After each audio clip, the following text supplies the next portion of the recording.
It's hard to know when we're going live. I guess we're already live. Taipei BJJ, Marshall Stamper, Tahric Finn. Tahric has no voice today. I don't know how he's going to do this. I have no voice today. Just imagine you met me. When you first met me, I talk like this. Are we not going to be friends? I wouldn't try to get you to tell stories or use your voice too much. Well, what happened, man? I don't know. Years I think of I got smoking? I think I got a cold, like from the kids. So I get at work, kids cough on my face all day, and when I come home, my kids cough on me too. So maybe I'm guessing it's one of those things. But yeah, for some strange reason, this is like the first time I've had a cold where I've lost my voice. So I feel for you, man. Is it painful? Is this gonna be hard? No, it doesn't hurt. It just sounds weird. Just sounds weird. Okay, you're not actually in pain. I'm not in pain. Okay, it sounds very strange.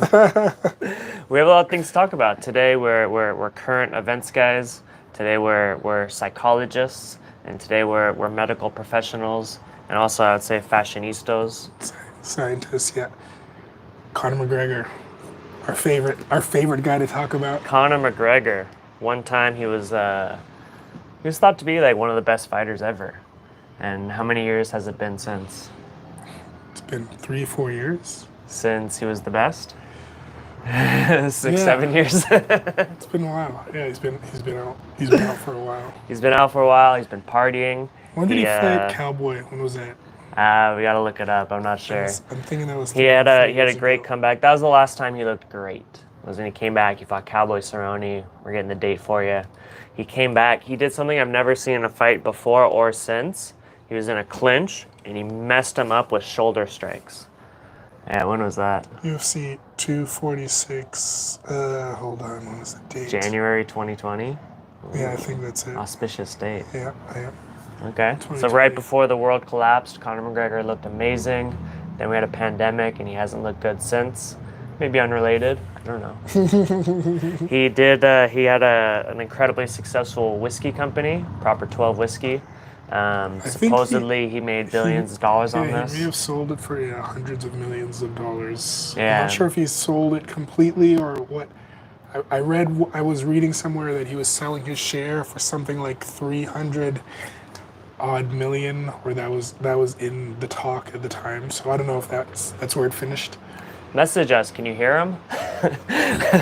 Can you guys understand this? Yeah, I got you. I can hear you.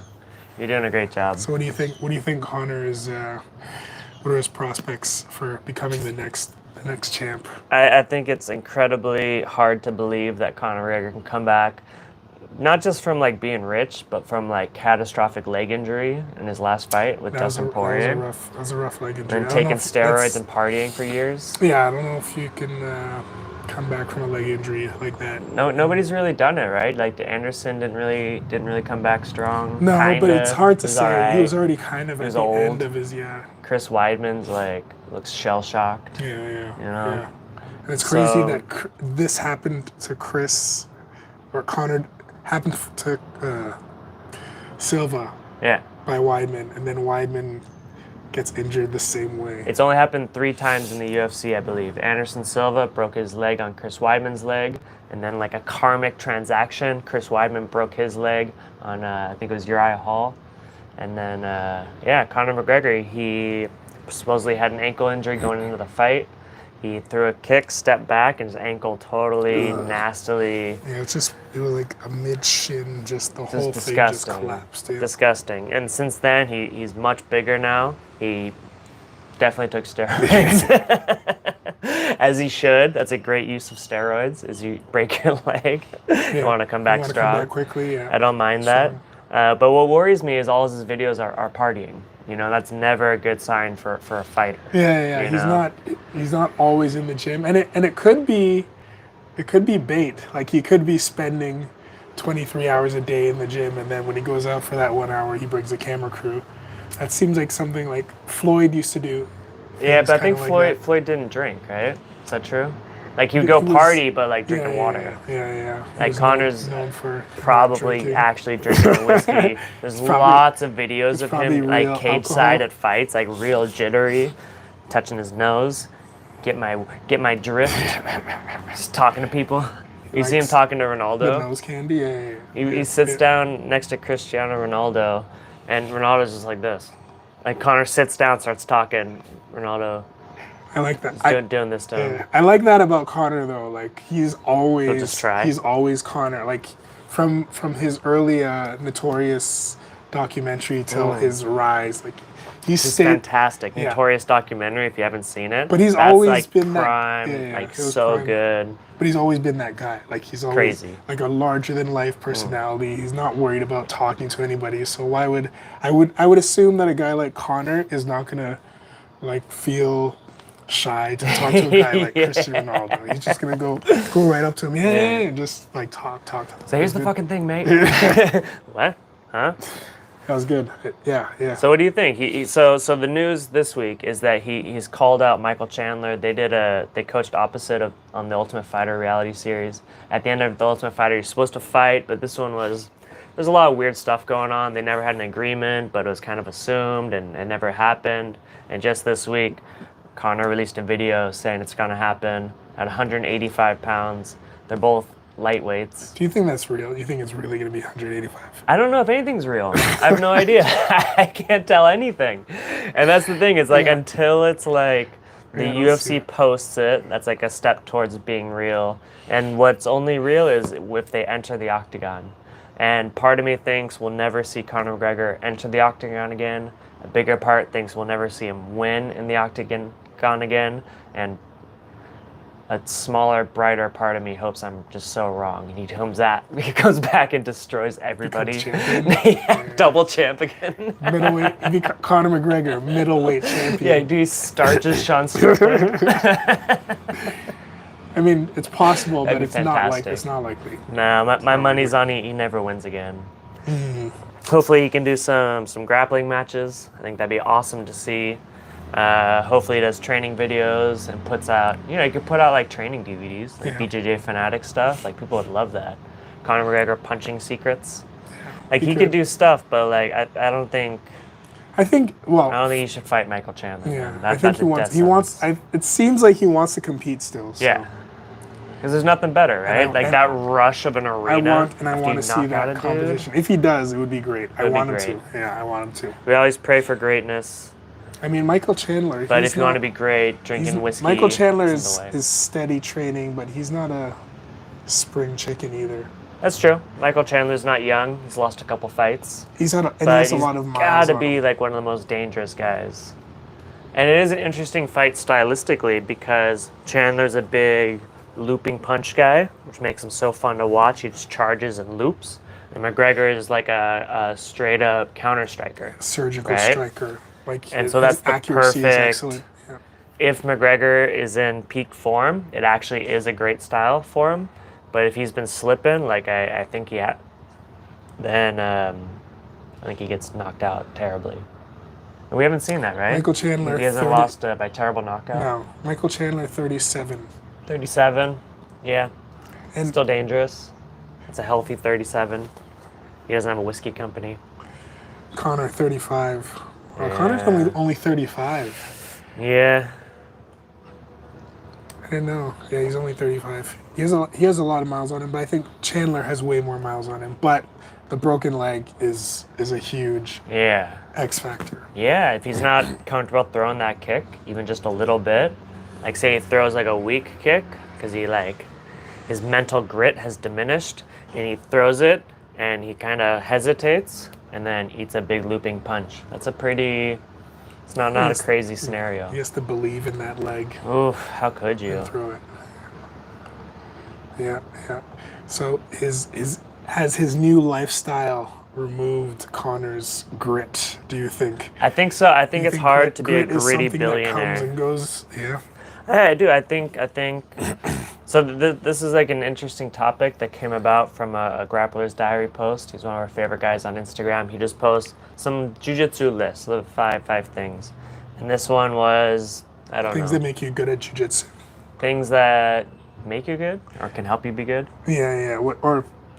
Best attributes to have in jiu-jitsu. Things that can help your jiu-jitsu. Let me see if I can. And one of them was grit. And Yeah. grit is such an interesting one. And it sparked a conversation with my friend Richard, who might be watching. And we both coach a bit. He coaches boxing, I believe. I coach jiu-jitsu, teach English, and we're moving into more and more coaching. And it's a tough thing to see one of your students, one of your athletes, however you say, when they know how to do something, but mentally they just can't quite do it, can't quite push. And so it got us talking, can we train this? Is this kind of the way it is? I was gonna go pick that clip, it just flew off at us. Yeah. It's okay. Yeah, And grit, yeah. what do you think, man? What's your impression? I don't Because nobody really knows. I think there's like I think it's learned. I think physical attributes, strength, flexibility, size, and all of those things can be genetic. They can be trained as well, but I think a lot of them are genetic. I think grit has a lot to do with your conditioning or what you've been brought up to do. You know, I think a lot of people have grit. I think it's mostly nurtured. I'm sure there's genetics in everything. Yeah. Right. Genetics is inescapable, but What about astrology? You think astrology plays a part? You think Pisces are more like the gritty? position of Venus when they gave birth? Yeah. You think Leos are grittier than Virgos? I think these are hard to measure until we find a measurement for these for the planet's placement and how that affects your personality. It's coming. The evidence is coming. I believe it could come. Yeah. Everything is information, or everything is information. I'll tell you one thing that I was listening to that influenced my thinking in this. Because I think it's 50-50. And if it's not exactly 50-50, I think it's close to that. And so the reason I think that is because I think everything's in a yin and yang. So it's like the lazy answer. 50-50. It's yin, it's yang. It's nature, it's nurture. But I also was listening to about personality types. And personality types seem to be ingrained since birth and dictate certain things in your life. So grittiness isn't exactly one of them. They would say conscientiousness is kind of like hardworking. Like Tahric's a more conscientious guy than I am. He works harder. He has more satisfaction in a job well done. Yeah, conscientiousness. I'm more open. I like to sit back and fantasize and be a little more creative. Different personality types. Yes. And so how that translates to grit, I don't know.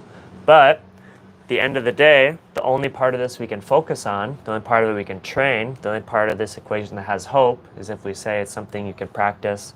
And I think you practice it by getting in increasingly tougher scenarios and building yourself up slowly, like walking up a mountain.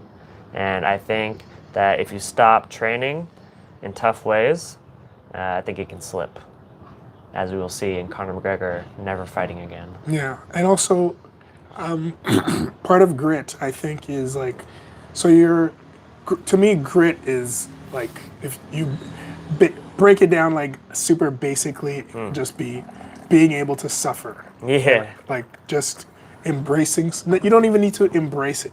Enduring suffering, Yes. right? Stepping in voluntarily. Suffering. And I think enduring suffering only makes sense if it's towards a goal.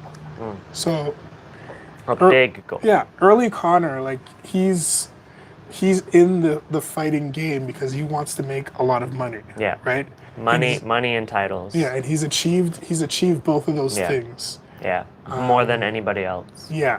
And he's living the lifestyle that he was trying to attain as he was gritting out those training sessions. Yeah. Like he's living out As he was running in the cold in Ireland. Yeah, he's living out the reward right now. So going back from living in the reward to go back into the grittiness, I think it would depend on if he really has this strong desire to really be champion again, like if that desire is just as strong as before. I can't imagine it is. I think it's possible. It was very well said, my friend. Yeah, I don't think I would bet against it. Yeah, I don't think his desire is going to be the same. Like, I need this. There's nothing else I'm looking for. He's also an enigmatic super genius. So there's always that factor. Yeah. He's been able to do a lot of things in his life what seems like fairly quickly in a short time. Like Yeah. the fight His with rise was incredible. his rise was incredible. His like the way that he takes every opportunity on the microphone Yeah. to make Yeah. to raise his Yeah. stock. Yeah. And There's he's no so wasted good at it. words. And he's Yeah. so good at it. He's amazing at it. I mean, like there's some things that he said that were over the top or too much, and they didn't work. Some of his. Yeah, especially at the end, man. Like the last fight with Poirier, he was Yeah, saying yeah, just kind yeah. of some gross things. Yeah. Stuff So- about his wife. Like, Yeah, your wife sent me DMs. That wasn't like classic Conor wittiness. And also he wasn't was funny. Yeah, he was saying it with a broken leg, and there's nothing worse. Well, there's Yeah. lots of things worse. You don't want to be being the guy that you've just lost and you're still like talking aggressively towards the guy that Yeah. beat you and maimed you. It doesn't- Twice. Yeah, it doesn't, Doesn't Poirier beat that man twice? it doesn't look Second time from injury, first time TKO. Yeah. Yeah. So it didn't look good for him, but Didn't I look mean, good. if he could gain back that drive, but Yeah, I just think it's a long shot. No one's ever done it before, and Conor McGregor's done a lot of things no one's ever done before. So if anyone can do it, it's him. But I don't think so. And I don't know, man. We done talking about grit? We done philosophizing? I think we did a good job. yeah, That was our first philosophy segment. Yeah, you definitely need. I think grit. You have to be able to suffer. You need to somehow, if you do not have the ability to suffer, you need to somehow practice that suffering. How? What's like an approachable way to suffer? A Doing reasonable. doing jujitsu. Doing jujitsu is one way to suffer. And do jiu-jitsu with people better than you. And they're And gonna bigger. be better than you when you Better start than out. us? When you start out. What about us? We're like really good. Yeah, I mean, not when you start out. You're not gonna be better than me when you start out, but with some practice, yes. One day. Yes, with some practice. Yeah. If Yeah, you've been doing jiu-jitsu like 10, 15 years, it's easy to find rooms where you're the best one. Yeah. And it's kind of a trap.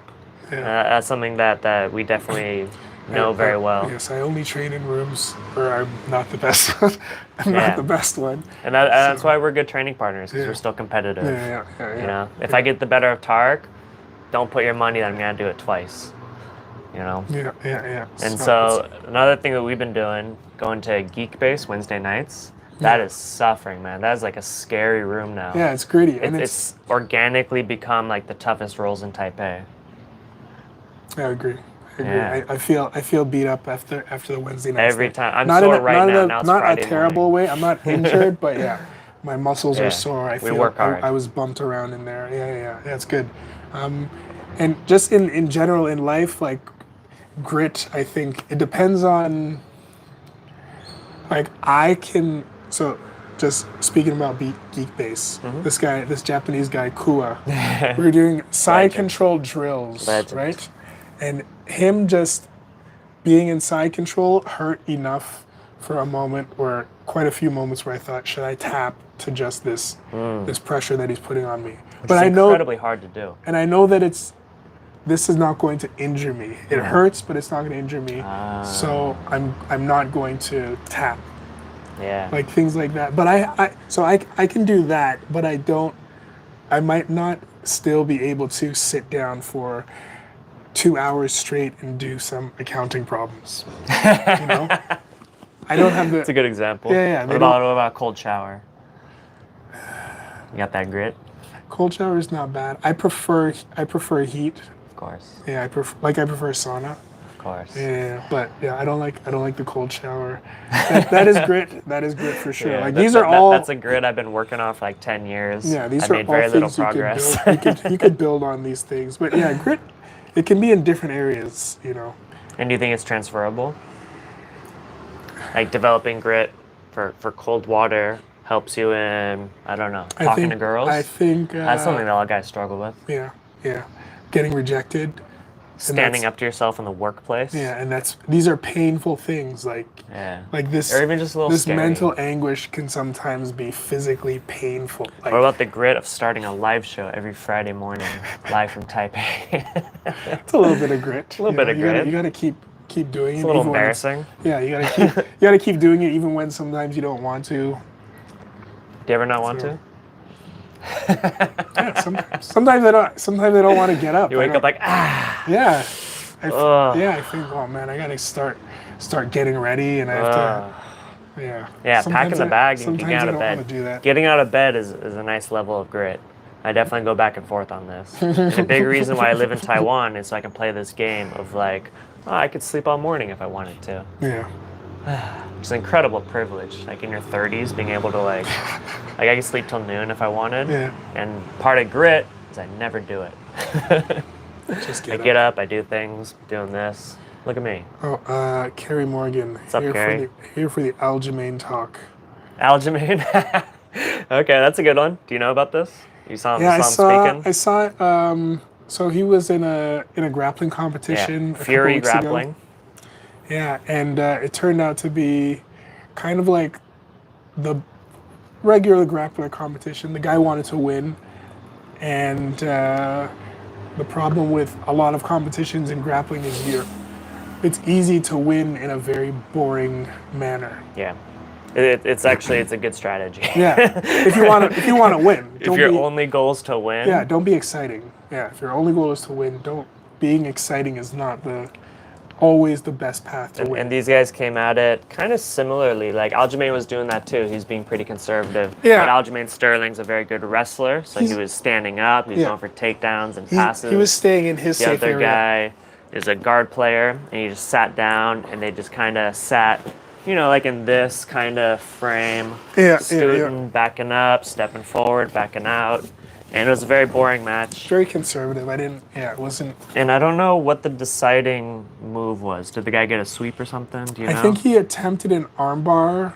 I don't know what he scored for. But yeah, it was the guy who pulled guard, not Aljamain Sterling, got the decision. Yeah. Like he had a pretty nice attempted armbar. Okay. Aljamain stood up and shook it off.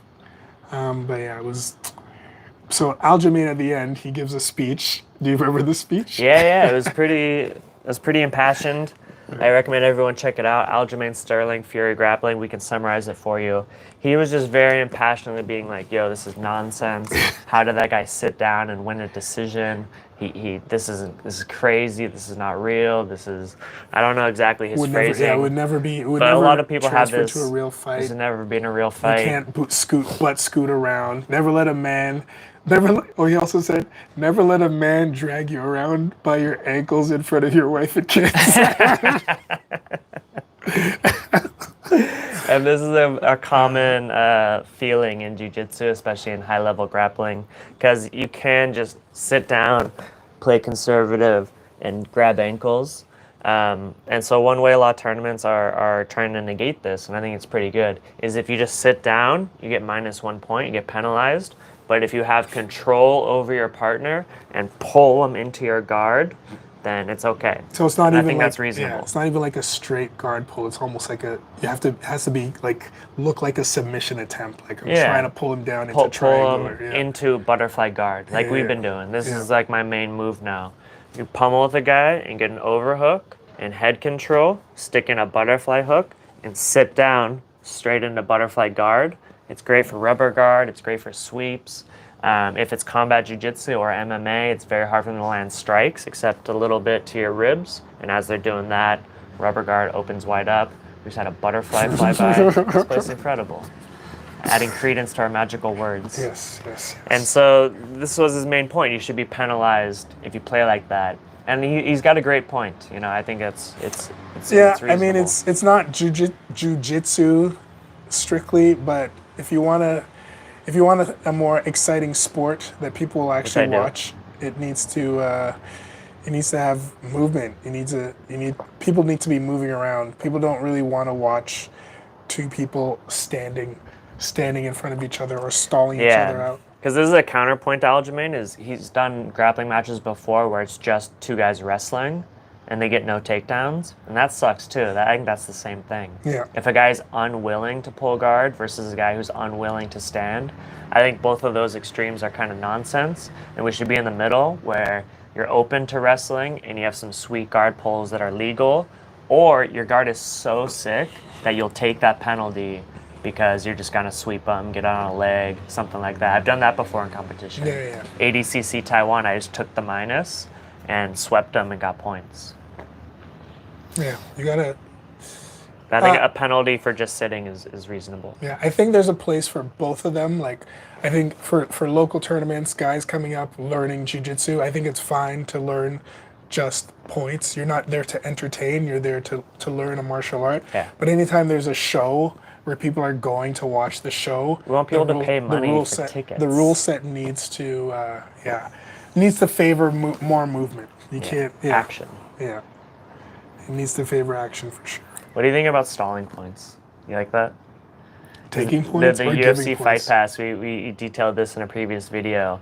The ref was super fast to be like, stalling. Anytime you stalled, So, he would so it's take crazy. minus points. Minus. It was amazing. It was like one of my favorite. It was one of the few grappling events that I've watched the whole thing. It made it way more exciting. And it was partly because of the ref. So I'm just watching because, I'm planning on skipping through some of these. It's like the match just starts and the refs just start saying minus, and he was like pretty aggressive. Where Super by the end of the aggressive. match, like it would be one guy might be -3 points and the other guy -2, going into overtime. Where there is And who was the main event? Was it Victor Hugo? Got like -7, maybe a different guy. Co-main. Penna. Oh, He got minus, but he was being a poor sport too. He was like, -7. Like the thing where you kind of go out of bounds and you start back where the referee puts you. Penna was refusing to start back where the referee put him. Yeah. Like he had. Did he get a point or no? I think he lost. I think he lost point. He lost points. But I mean, did he have like was the ref like putting him in a reasonable position? I think so. I think it was reasonable. And at the end, he kind of quit again too. I already talked about this too. I thought he. When you're down -7, it's hard to find. It's hard to find that grit. So Aljamain, it was. I mean, I like that he's doing these competitions. Yeah, super cool. I wish more UFC guys were entering into jiu-jitsu matches. There's a history of it. A lot of guys have done it before. Yeah. It's kind of been a while. It's rare. He looked big too. Yeah. He looked big. He's a big boy. He's big. Yeah. I look forward to Aljamain Sterling. I want to see that guy do anything. Anything that guy wants to do, I want to see it. Yeah. He's an incredible athlete, I guess we would just say. Like, if he wants to wrestle, it's great. He might box one day. Like, he's crazy like that. He might do it. It might be great. And I hope he comes back and has a UFC run. Probably like up a weight class, right? Shouldn't kind of like. I don't know. I think he should. Likes that drama. Maybe. He's got a lot of drama at 45, 35, okay. 45. I don't know which one he is. 35? I think 35. Yeah, he's huge, man. Yeah, he's big. You can go 45, fight Max Holloway. That'd be great, man. I want to see that. Go fight Max Holloway, please. It's possible. You could please. do it. Or Yair Rodriguez. Dude, Aljamain Yair Rodriguez. It'd be You should call me for matchmaking ideas. It'd be interesting. We're going to switch gears. We're going to put on our doctor's hats. Our psychologist hats. They don't even wear hats. Okay, what are we talking about? We're talking about. So I listened to this. I should get his name. It was on the Diary of a CEO. I'll get his name in a minute. Talking about we are covered from our birth with bacteria, microbes, fungi, even parasites, and most of them are good, or not a factor. Living with us in equilibrium. Yes, a few of them are not good, but there's an idea, and this is like not really an idea. It's just that there are different levels of or types of these microorganisms that live inside of us. They're made more diverse by eating diverse fiber and also by being around people with other like different microbiomes. So hugging, one of the studies in one of the articles I read was talking about women or athletes that are competing in roller derby. How the teams will share similar like skin microbiome. They just pick jiu-jitsu to study so much closer. Pick roller derby? Roller derby, yeah. That's But the roller one? derby is Why? there's some contact in there. I don't know why they They hit each other? hit each other. They grab each other. It's like they're like roller. If you've never seen roller derby, I used to watch this a lot. They're racing around a roller skating rink. Okay. The one that I used to watch was like a WWF roller derby. They're like checking each other out of bounds. Yeah. But yeah, you can do that. You could grab, you can check, you can. Sounds so dangerous. It's like full contact roller skate racing.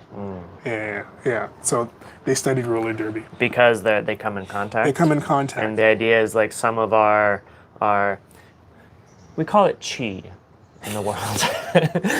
Another word for it, our microbiome. Yes. Our energy field. Yes. And it's all around you. Interaction. Yeah, I'm breathing in things from you. You're breathing in things from me. We're doing jiujitsu. So friends or people that live together, they share more of a similar microbiome than, say, siblings. Their chi rubs off on each other. Yes, and siblings do have, like, there's some that you're born with, some that stay with you, but they're constantly changing based on what you're around. So, jiu-jitsu, imagine a room with 30 guys. God. And not only that, like,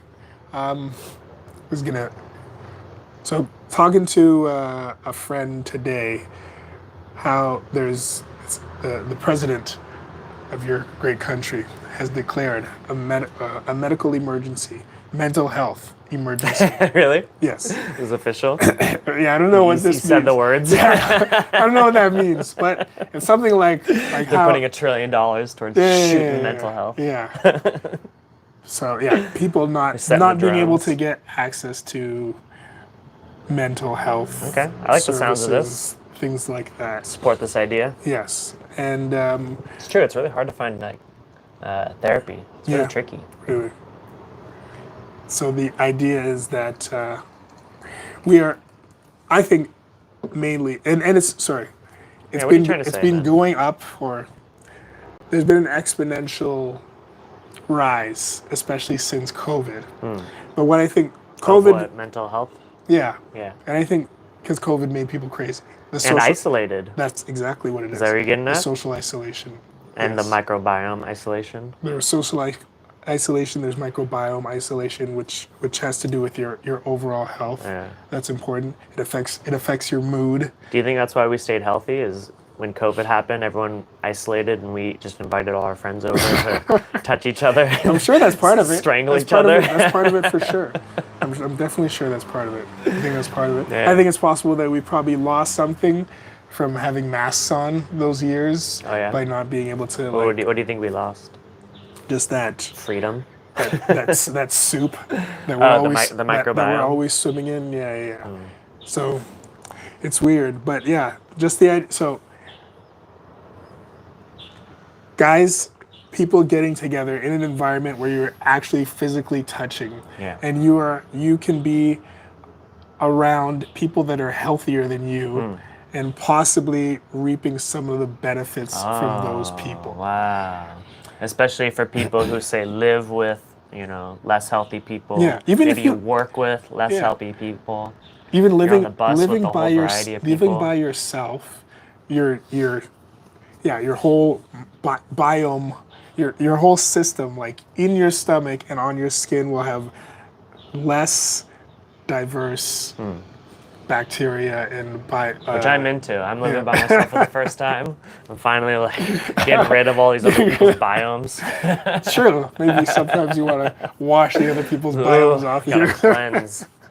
And I invite people over. I get their biomes. Yeah, so it's a very interesting idea that it affects a lot. Like even serotonin is produced inside of your gut. This is like one of the happiness hormones. It's made in your gut, and all of these things that are around you affect your gut. And being around people that are healthier than you can reap benefits from their actual gross bacteria, viruses, and germs that are on their body that can help you. And you think this is like kind of evidence for like when you meet someone and you're like, I don't know what's up with this dude, but I don't want that microbiome on me. I don't think it happens that fast. No. You don't think so? You never meet a guy like that? We're like, no. I think that's appearance. I don't think that's. It could be smell too. Yeah, I think it's all related. I don't think it's the microbiome. You think these things are isolated? Smell, yes. Yeah? I You think it's microbiome related? Yeah, smell is microbiome related. Yeah. So I know, like, I was at a party this weekend, Yeah. and it's a psytrance party. A psytrance party is people dance, and there's not much talking. It's too loud, and psytrance is kind of meditative. And this girl comes up to me and goes, "What's your name?" And I went, "No." This snob. Like normally, like that's a fine interaction, but something about this, I felt it with my eyes closed. She came up and I was like, ugh, and I looked and I was like, she's fine looking. I don't know. If you saw her in a picture, you'd think, oh, it's a person. Yeah. But something in the interaction, I don't know if it's microbiome related. I don't know, but something felt off, and it's probably not microbiome. But you know what is microbiome is this tea I drink. Did you know that? This is probiotic pu'er cha. It goes straight to your gut, fosters all sorts of health benefits. Yeah. Well, even this, like tea, they say tea, coffee, any plant that has fiber, not only the fiber is helping your everything. We call it chi. It's got chi. Yeah, and as the tea is growing up, the tea also has like bacteria and things growing on it that are in the tea as well. That are so. And that's why pu'er is good. Pu'er comes from a forest. Usually tea comes from a farm, little plants, not much time to acclimate to the environment. Pu'er trees, they've been there like 1,000 years.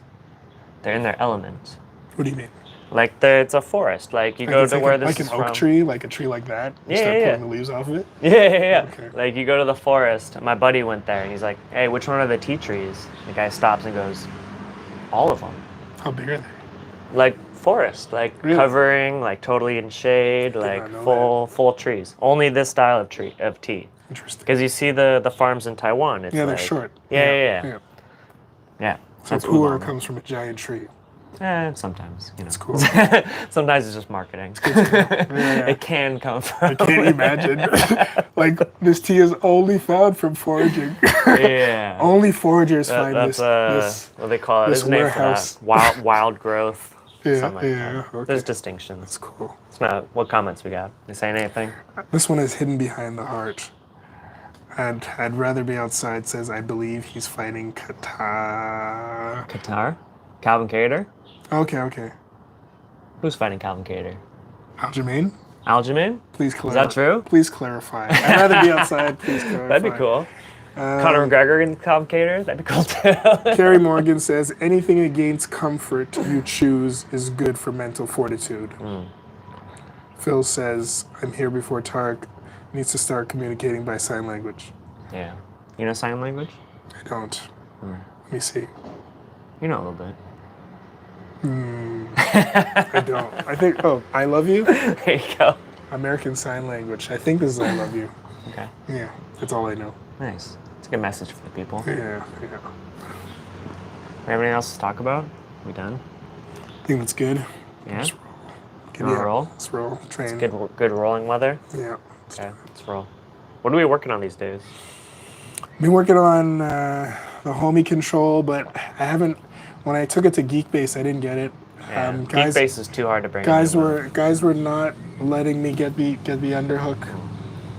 Yeah, from the half guard, and I was going to half guard a lot, just to practice that, but I was not getting success with it. When we did a drill with starting from sitting on top with the leg, and from that there's a thing that we used to train a lot called from a website called Knee Bar King, which is it's a knee bar where you first Vinny lock the person's legs up and then do the knee bar. I've been killing everybody with this. Been getting I got a lot of people with that on Wednesday just because it's like it freshened it in my mind. That's the only move we did for like a year. Yeah. we went so deep on that. Yeah.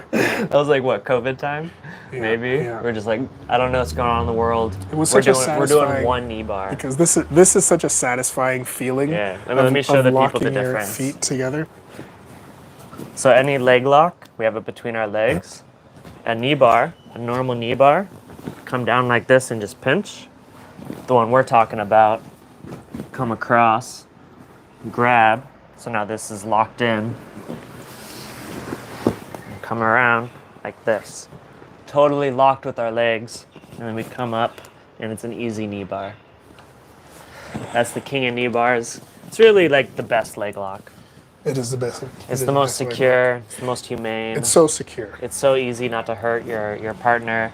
And from that position, we can pass, we can go to honey hole. It's like, I've been teaching a private lesson. This guy came to me like, oh, I just kind of want to learn some leg locks. And so I was like, okay, it's a heel hook, there's a toe hold. This is the king of knee bar. And since then, that's all we've done. For weeks, we're just doing king of knee bar. So I think it's fantastic. Thank you, knee bar king. Yeah, Bendy Casimir and his wife. Thank you so much. You guys are amazing. Probably not watching, but you know, people watching King and knee bar. Check them out. Let's roll. Let's do it. Give me 1 minute. Let's give us 1 minute.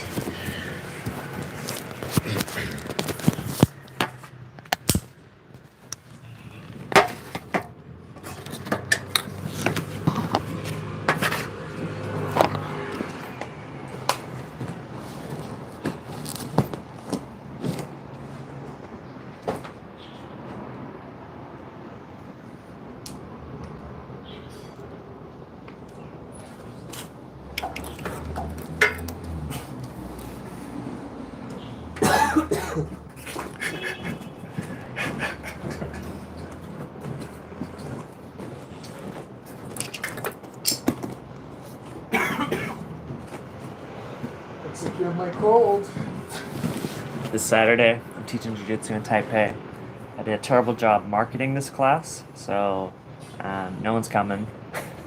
So if you're watching, you want to come tomorrow in Taipei, Saturday evening, send me a message.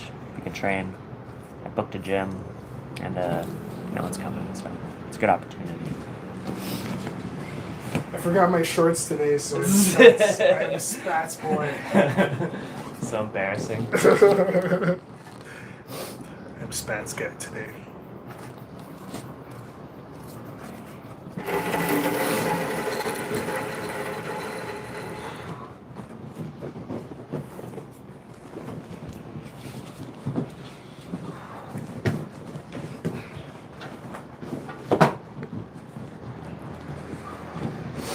Just go half guard. Warm up. Whoosh.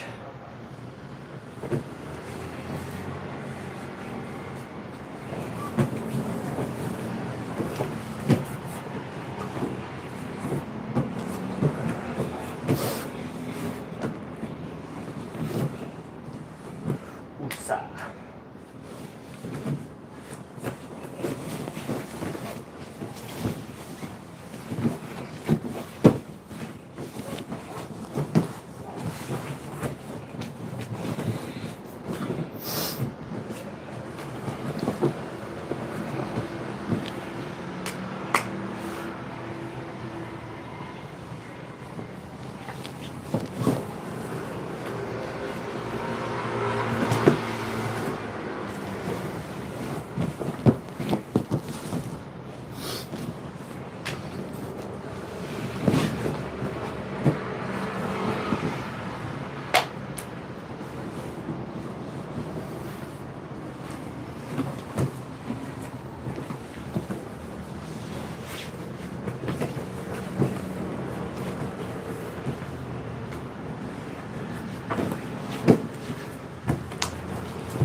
Oh my god. Oh my god.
So sleepy.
He spun out of his pants.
time, yeah. That was it. Let's see. Normal.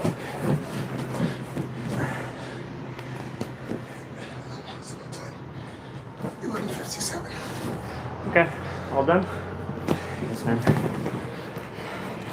Type A, BJJ, Marshall Stamper, Tahric Finn.